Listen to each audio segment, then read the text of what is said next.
Wonderful to have you with us. It is 3:35. Helen Farmer with you. It's Iron Education. Just a quick reminder now, on a Thursday, it's technically two different podcasts if you want to catch up. So earlier today, we were in conversation with Catherine Astor. She's written a beautiful book about what she talks about as rewilding. So this idea of you've been through loss or grief or profound change in your life. In her case, it was breast cancer. And there's this expectation of self and of others that you'll just get back to normal once you get the all clear or a certain amount of time has passed. And that is not the case for so many people. That actually you need to do a lot of recalibration about your identity and your purpose and your person as a result of going through that change. So a really beautiful book called Still Living. So that podcast is going to be under Afternoons with Helen Farmer. And it is, of course, Iron Education now. So those will both be live just after the show, whether you want to catch up or share with someone that would find them useful on Apple, Amazon, Spotify, I believe Alexa as well, and of course the Dubai Eye website too. This is Eye on Education on Dubai Eye 103.8. Sponsored by Horizon International School, a supportive, student-focused international community school offering premium quality British education for boys and girls from the ages of 3 to 18. We've been talking about routines shifting, which feels like a euphemism for the emotional whiplash we've had over the last week, going from classroom to learning at home, we hope just for 4 short days.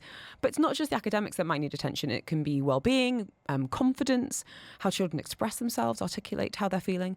And as often, it is the teachers who might be the first to notice those small changes, as well as some unexpected positives. Maybe there's been new talents or hobbies fostered, resilience coming through.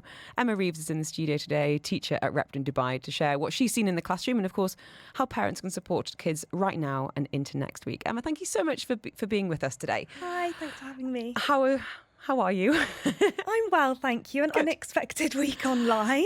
Yes, I know. And for some kids, actually, they've welcomed it. I think it's really important to highlight that for some children, online distance learning has really suited them and their learning style and their personality. I'd say for the majority, though, they just want to be back with their mates. Yeah, I agree. I think for some, the calm environment of being able to focus at home without some certain distractions, I'm sure that's helpful. I've definitely noticed when we were back in school, though, with all the children, it was so lovely to hear them saying, I love being with my friends, I love being in school. It's like they found this newfound gratitude. So absolutely, yeah. As have I. all hail all teachers. But it is interesting because it's been so divisive. We've got parents who are saying, what we want the kids at home. There were 4 alerts on Monday, or even prior to that, to just feel a bit more comfortable having the children closer to home. And then a lot of people saying, the schools have done so much hard work to get to those safety protocols.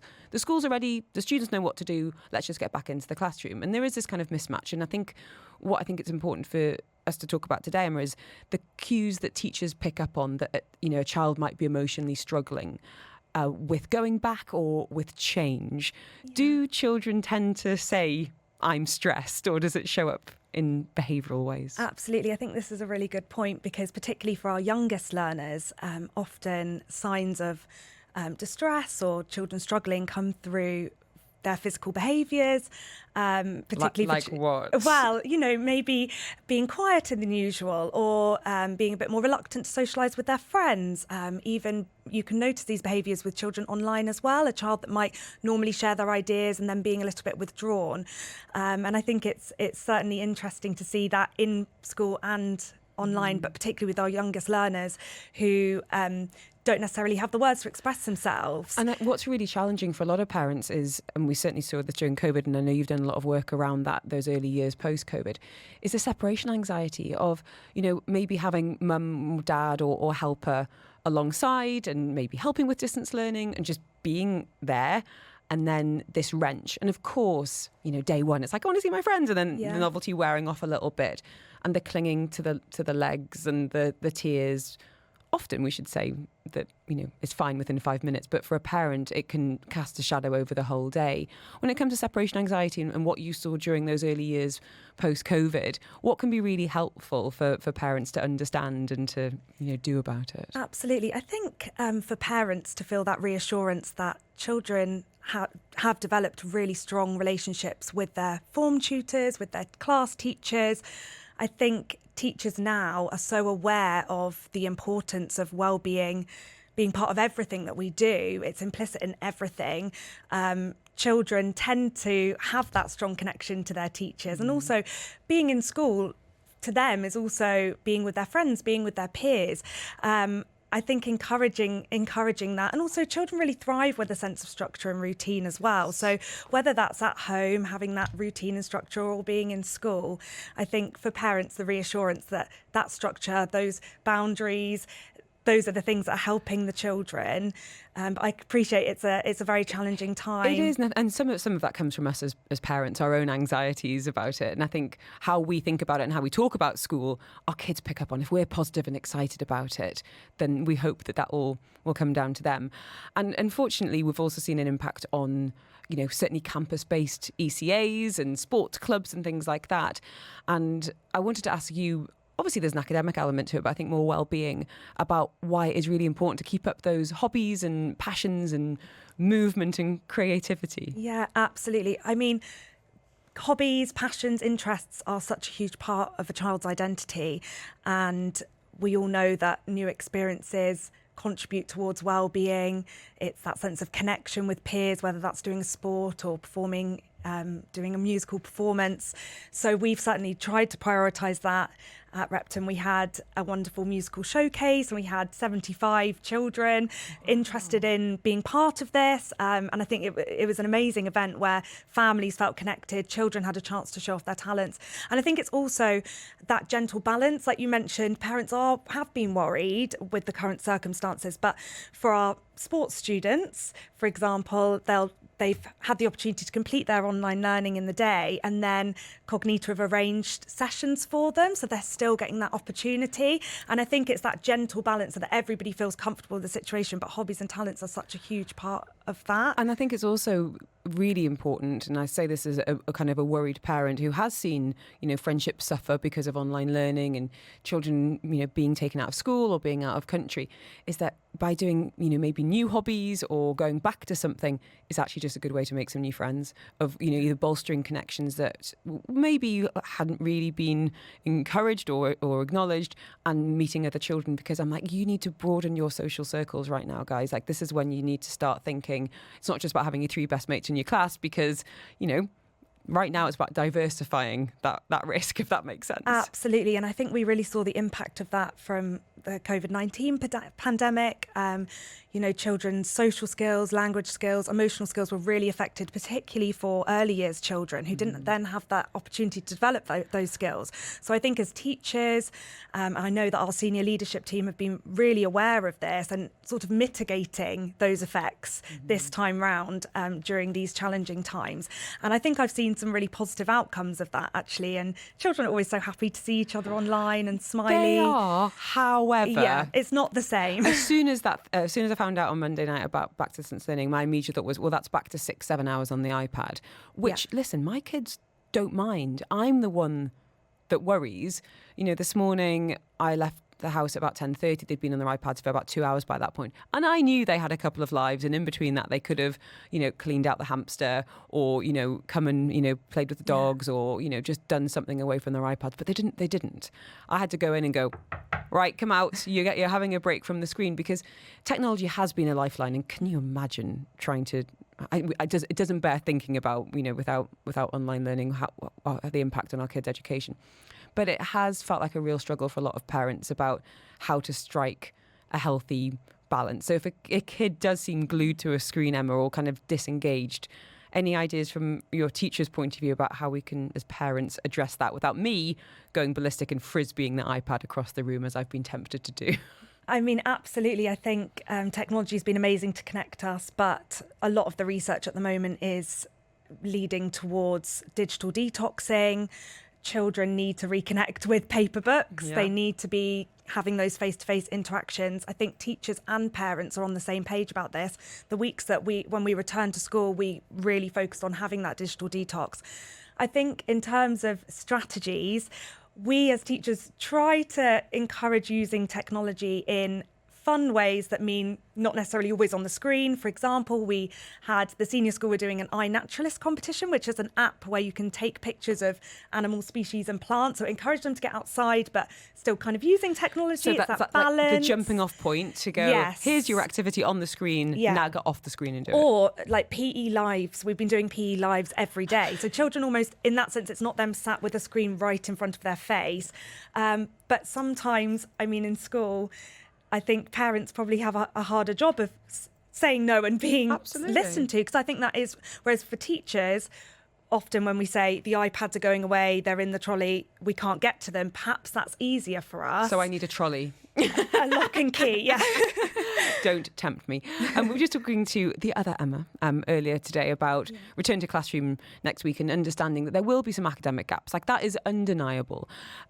But also this idea of student well-being, about empathy, about adaptability. And, you know, for parents listening today, what a few simple things that they can be doing this week to support their child's confidence and well-being ahead of, let's hope, a return to the classroom on Monday? What would be an ideal way of us as parents working together with you teachers over the coming weeks?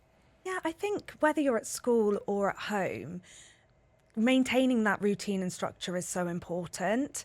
So I think having conversations as well, dinner time conversations. I know it's so hard with work commitments for parents as well, but making that quality time where you're at the dinner table without screens and having that conversation, encouraging children to reflect on their day. I think for children, when they're listened to, they feel valued, and that supports their well-being. A child that's able to express themselves and communicate. And I also think reading as well. I know you'll find every teacher loves reading, but reading really is at the foundation of everything. Children that are have those literacy skills, it translates into their emotional well-being as well. They then have the language and the vocabulary to express themselves, and I think there's such a key link between that. And I think, you know, books, I've banged this drum and I will continue to, are such an amazing vehicle for talking about difficult things, for talking about something like, you know, separation anxiety or worries, things that they might be anticipating or going through themselves, but also this idea of empathy for what other people might be going through in a completely different situation. So reading for pleasure, absolute number one. And what I always find is, if I ask my kids at the dinner table how their day was, I'm not getting much. But at bedtime, if I read them a story, that's when the pages close, they're happy to kick bedtime down the line a little bit for a bit of a chat. So take your chance as you can, parents, and be there to listen. For me, I think it's about not diminishing their feelings, about going back and, you know, just really listening to those concerns. And as we've been talking about, understanding that your school is there on the same page with the best physical safety and psychological safety protocols in place, and a genuine excitement about having those kids back in the classroom. I can see from you are like, yes, bring them back. Yeah, absolutely. Emma, thank you so much for your time today. Really, really appreciate it. It's teacher at Repton Dubai, and we're going to be meeting a student next who's got, well, we're going to be ending on a special note. That's all I'll say for now. Dubai Eye 103.8's weather check. It's sunny this afternoon. 3.8. Join the conversation. Now, regular listeners will know that we love introducing you to inspirational people, and sometimes that might be a doctor who's had an amazing breakthrough. It might be someone who's travelled to the highest peaks of the world, and sometimes it's someone who's doing something very special at a very young age. This is Eye on Education on Dubai Eye 103.8. Sponsored by Horizon International School, a supportive, student-focused international community school offering premium quality British education for boys and girls from the ages of 3 to 18. We're ending today on a very special note, and that word has been chosen on purpose because even in busy, uncertain times, there are some incredible people, young people, doing inspiring things.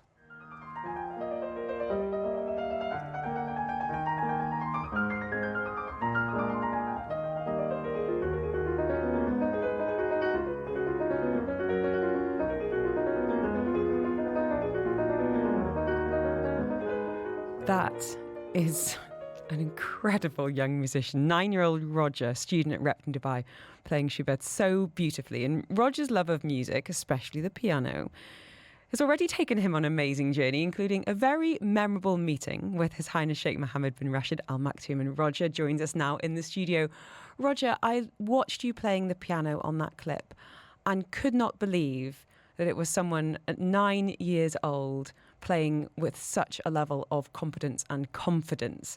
Music and piano, obviously such a big part of your life. When did you discover your love of playing the piano?